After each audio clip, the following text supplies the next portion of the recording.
Anas radıyallahu anh aytadi, Rasululloh sallallohu alayhi vasallam yolda baratib bir yerden bayağıda düşüp turup kalgan kurmany aldı deydi, gördü deydi. Eger de usul kurma sadaka bolboganda la akaltuha alıp jetilem dedi. Sadaka boluşu mümkün bolgan üçün Rasululloh sallallohu alayhi vasallam jegen jok. Sebäbi Rasululloh sallallohu alayhi vasallam ahli beyt sadaka jebeydi. Peygamberler en taza insanlar, ak söğüktür. Peygamberler insanların içindeki en afzal insanlar boladı. Oşon üçün alar sadaka, zekat jebeydi. Sadaka, zekat bu maldın kiri boladı. Allah'a hadiye veriledi. Allah'a hadiye veriledi. Jahş nesele veriledi.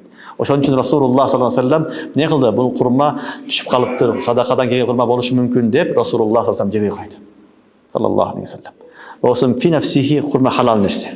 Mubah nerse. Demek keyif uçurlarda mubah nerseden dağın özüm diyasın. Oşonun üçün ulamalar aytışat, avliyalar da aytışat, avliyaların sözü var. La yablughul abdu yekuna minel muttaqin hatta yada'a ma la ba'sa bihi hadaran lima bihi ba'sun. Adam balası avliyalar muttaqin darajasına jete albaydı, takvalar darajasına jete albaydı. Oşol mubah nerseni dağın taşlamayınca. Hadaran lima bihi ba'sun, şektü nesege jetip kalbayın dep. Şektü nesege jetip kalbayın dep, mubah neseni dağın taşlamayınca Allah'ın aslındağı avliya, muttaqi insan bola albaydı deydi.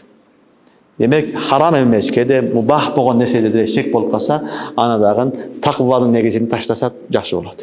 Takvanın negizini taşlasa yaxşı boladı. Rasululloh sallallahu aleyhi ve sellem bunu kurmanın ne kıldı? Takvanın negizinde ne kıldı? Rasululloh sallallahu aleyhi ve sellem jebey koydu. Mümkün sadaka bolup kalışı mümkün degen ihtimaldın negizinde.